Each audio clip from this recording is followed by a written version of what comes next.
How does FDM activation work with what's actually happening with the State Operations Center and as you prepare for this hurricane across the state? Yeah, that's a great question. I appreciate you asking it. I think a lot of people think we do pretty much nothing on a day-to-day basis, and we sit around and we wait on the governor's executive order. And then when the governor's executive order goes into place, oh, that division spins up, and now we're doing stuff. And that is 100%, 180 degrees, not what happens here. We are currently we have about 27 historical disasters that date all the way back to the '05 season. We just closed out Hurricane Wilma just last week and filed our paperwork with FEMA to close that disaster out. So we have disasters that have been open for 19 years. And then we've got things that are between Hurricane Wilma and all the way up to now Hurricane, or soon to be Hurricane Helene.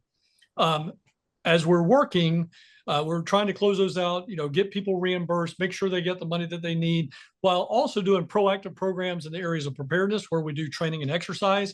We have our day-to-day response stuff because we handle about 30,000 calls, give or take, every year. We average about 3,000 a month, just under 3,000 a month, on things like hazardous material spills, major traffic crashes that shut down interstates for long periods of time, flash floods, the random tornado that may happen on any given afternoon. Those are all things that our agency is charged with responding to and helping communities recover from. So those are the things we're doing. Again, as it relates to Hurricane Helene, or soon to be Hurricane Helene, what we're doing right now is, there's we're divided up into 20 different areas here at the Division of Emergency Management. That ranges everything from transportation all the way to, that's one, all the way to 20, which is cybersecurity. So all of those, what we call emergency support functions, or ESFs, are currently working their silo mission set. So like, for instance, cybersecurity, when we activate for a hurricane, we open up our bandwidth on the EOC pipe, if you will. We go to a 1 gigabyte pipe. Well, that lets other threat actors have more access to try to do harm to our network. So we have people that are dedicated here right now doing nothing but protecting our infrastructure from cyber threats and Amazing. protecting us.